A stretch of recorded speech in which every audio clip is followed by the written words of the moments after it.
Welcome, Supes, to another episode of the Lunch Table Podcast. If you're watching this, you probably just got out of watching Gen V, which is now out on Prime. We did a non-spoiler review for those episodes. You haven't checked them out already, but we wanted to give you our in-depth thoughts because we just saw it at a screening and it was really cool. We have a lot of thoughts in it.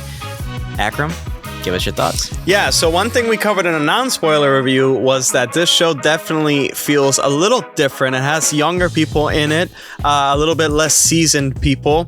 But for the most part, this episode, or the two episodes, they felt really, they had the flavor of The Boys, which I really appreciated too, especially we're being introduced to this whole new world.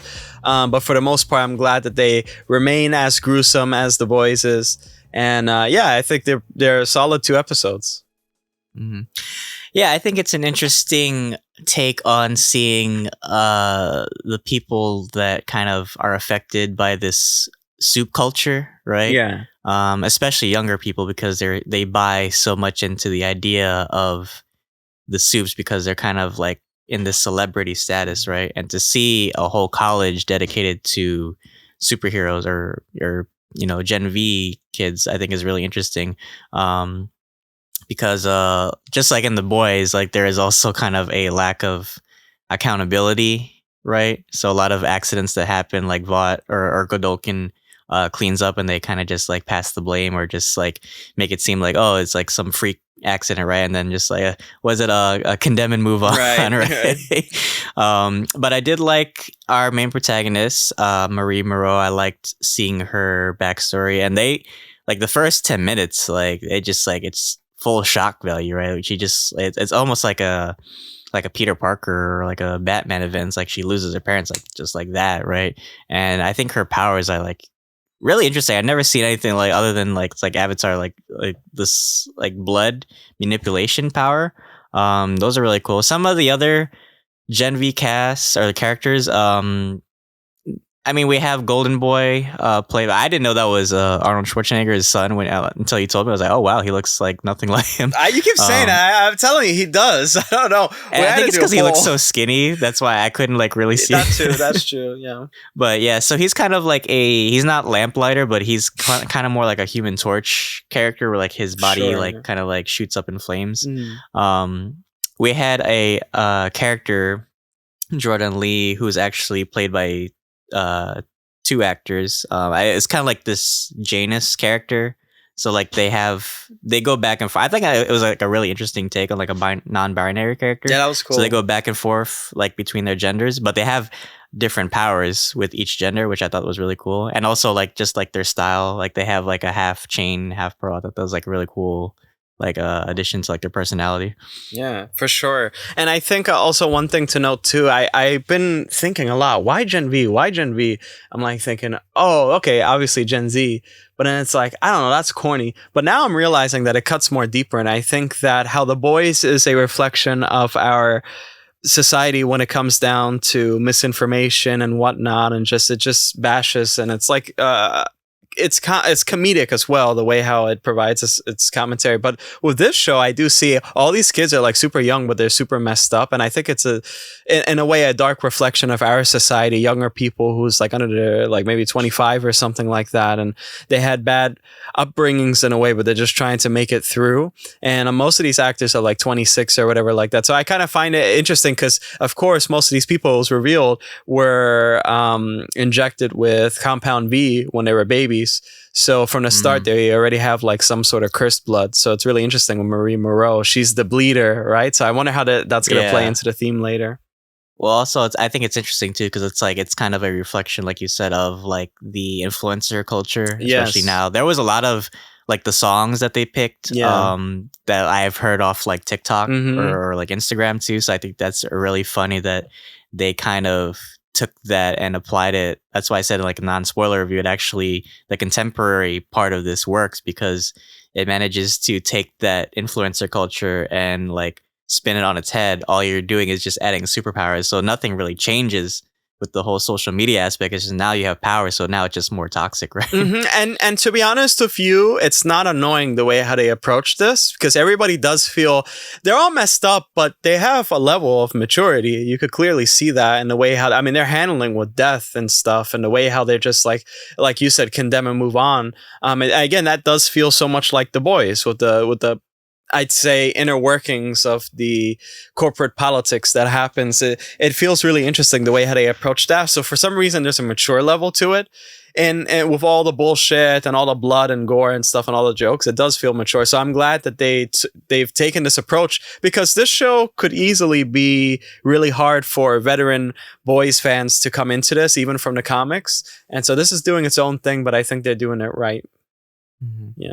Yeah. What did you think? How does it feel in relationship to the main series? Do you think it was kind of a departure? I mean, we have some returning characters. We had Kobe Menifee make a few appearances as Ashley, but she's more like kind of like a damage control, like when bad shit happens. What do you feel this new cast brings to the main series? Honestly, so I really think everyone is great. I can't really see them being involved, so unless they're a part of the Boys group, but I doubt that's going to happen. But they do feel like a welcome addition to the world. Unfortunately, so yeah, that happened in the first episode. Golden Boy dies, but it was interesting because he's a prodigal child, and he's just burning with like in hell. He's burning in hell right now. He's just burning. Well, I get the name Golden Boy because it's not just his powers, but he's a prodigal child. So I wish that we could have seen him meet up with Homelander at some point. But for sure, I mean, this just feels like a mini version of what's going on in Vought Tower. And so I think everyone is great. Their powers aren't watered down whatsoever. And I'm sure we're going to see a lot more bombastic stuff happening a little later on. And anyway, they kept on mentioning there was like all these statues of some of the seven and some other characters. Like we were introduced to Polarity, which I didn't know was some sort of legacy character in this world. Or like a Soldier Boy's team. I forgot what their names were. Payback. Payback, yeah. Thank you. Polarity wasn't Payback? No, he wasn't. No, I mean like we saw like the Scarlet Witch character. I forgot what her name. The Crimson Countess. Like we saw her. Yeah. Jims don't cry. Also, I think it's interesting too. So I mean, they do flashbacks of like when Madison Stillwell was there. Yeah, that was but weird. I think this takes place like right after the season 3. Yes. Right when the explosion happened. So I think that's really interesting. Well, the flashback of Sitwell was in the flashback for Marie Moreau. Yeah, it was like 8 years ago, and then it time jumps to the present. That was cool, and they're doing like a lot of black stuff here. Like there's a lot of the commentary on not black culture, but how I guess you could use black culture as like a token card. And I really hope we get to see A-Train interact with Marie Moreau. I think that would be so funny because he doesn't care whatsoever about black people, even if he's black, but he just wants, the superficial like stuff. Yeah. Yeah, like I want to see them interact. I think it's going to be hilarious. Hopefully he did show up. I mean, they did show a little like trailer thing or going on. He's accepting something. So hopefully he makes a return. That was really funny. Yeah. Yeah, and we had Clancy Brown. Yes. But he didn't stay too long, so don't get your hopes up. I don't think he's gonna be returning. Yeah. Which is funny because they kept showing him in the trailers and some of the promotional stuff, but he dies in like the second episode. It was it the second or the first? I think it was the second episode. No, it was the first because or maybe you're right. Yeah, it was the first. That's why the first was shocking. The second was the memorial. Yeah. Yeah, I was. Well, first of all, he's like an asshole to Marie Moreau. He was telling her this nice story or whatever. He said, right. But you still can't be here. You're going to be expelled. Sure. And so I thought that was so interesting, that confrontation, because she was actually down with you know, I always wonder like, if I catch somebody in act, how am I going to play this off? And Luke, no matter what, he wanted to erase all evidence. And that's a great power, to be honest with you. It's kind of like Lamplighter in a way that they got him there just to erase the evidence. And so I was like, oh, wow, he's killing Clancy Brown already. And I found that really interesting how she was just like, oh, yeah, I wanted him dead. But, he he botched it. He should have like taken her word for it. I wish. I really didn't want his character to die. Let me ask you. Okay. Oh, I was going to say, well, they always say like never meet your idols too, because she seemed like a big fan of him too, because she even was like going off like, oh, I read your book and all this stuff. and it seemed like he was kind of like grooming Golden Boy, Yeah. because they even said like, oh, you're gonna be like you're gonna be bigger than Homelander, Mhm. right? So it's kind of like they already had like Luke as like the prodigal son for Godolkin too. Yeah, and so it is also revealed that he has a brother, and that's why he kind of turned cold and did what he did, because we are introduced to an element. Actually, Marie Moreau comes from, I believe, what's that center called that was revealed in it was an adoption place. It was the adoption. Yeah, That's yeah. where Huey and Exactly. Starlight went, right? Yeah. And then later on, there's another secret thing that they're doing called the Woods, which is actually not woods. It's under the campus, but they have like paintings on the walls of the woods. What do you think is actually going on in there? I kept thinking if it's, well, they mentioned Sage Grove, and we saw like in the teaser for the series that Cindy might make a return too. Yeah. I feel, well, they showed like obviously they're experimenting on some of the kids. Maybe it's like some of the I kept thinking too, like, what if Luke was getting set up? Like, what if they actually weren't gonna put him in the 7? It was just kind of like they were gonna like drug him like his brother, and like maybe like experiment maybe to see like new variations of Gen or Compound V or something. Because if you think about it, like, these kids are pretty much lab rats, right? I mean, some of them like have potential, but then like maybe like the rejects are just kind of like guinea pigs for experiments or something. I don't know. What are your thoughts? I don't know. I mean, everybody there is a pawn. So we do see there's two sides to the campus. There's the performance arts side, and then there's the criminal justice side, Crime or something fighting, like that. Crime fighting, yeah. And so, for example, I would probably say somebody like, what's his name, Nightbird or something from season 3, the guy who did the Black Lives Matters thing that happened. He probably came from there. I don't know. And then we also see the performance arts. So maybe I would even imagine maybe Crimson Countess, she came from there or something like that, because they had statues of her too. And so everyone there is a pawn. They're being used. And Golden Boy is an interesting one because he's really strong, and the only one that killed him was himself. He exploded. So I wonder if they were just going to use him as this Homelander type of character. With everybody else, it's like, I don't know, because then again, we were introduced to that Temp V, but it's super expensive, and of course they want to refine it and make it actually work so it doesn't kill you. They could be doing that. Maybe that's what it is. It's like they're trying to still refine Temp B.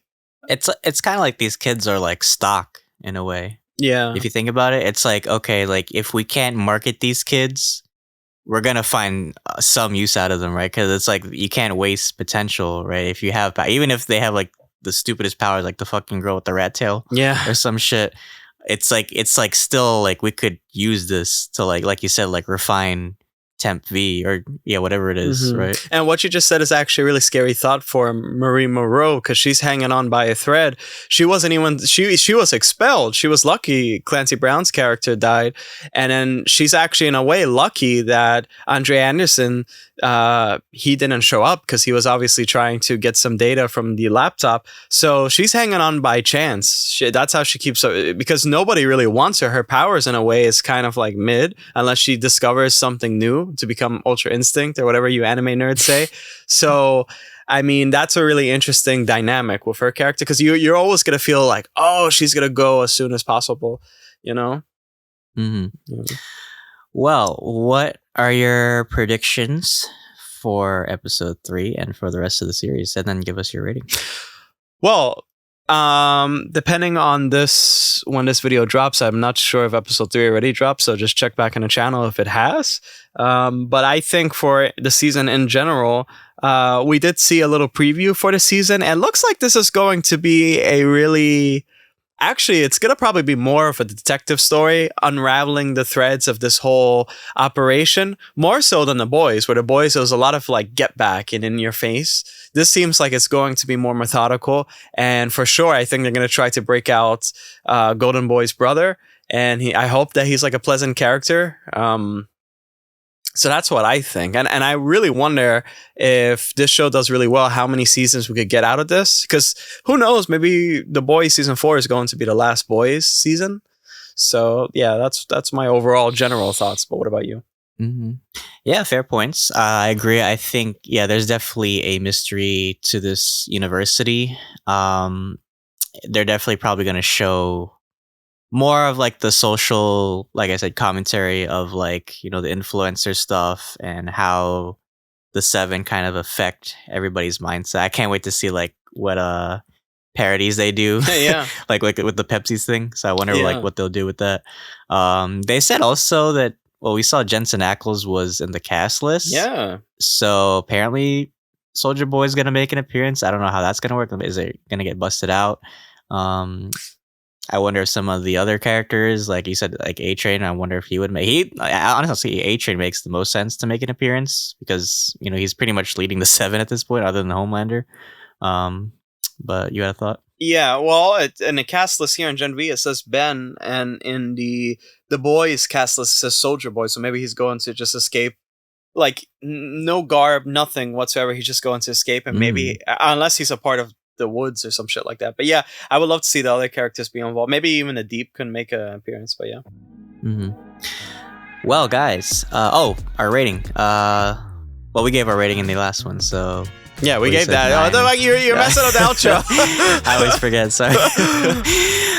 Forget what I said. But anyway, guys, thank you for sticking around. I hope you enjoyed our spoiler review for Gen V. We'll be covering the rest of the episodes as they drop. But check out all our other videos and if you like The Boys, we also did our season 3 review. That was pretty fun to do. It's one of our favorite shows. Well, plenty of content for you guys this week and this coming month. Spooky season is just around the corner, so expect a lot of horror-themed reviews coming up as well. But thank you guys so much, and until then, thanks for having lunch with us. See you guys.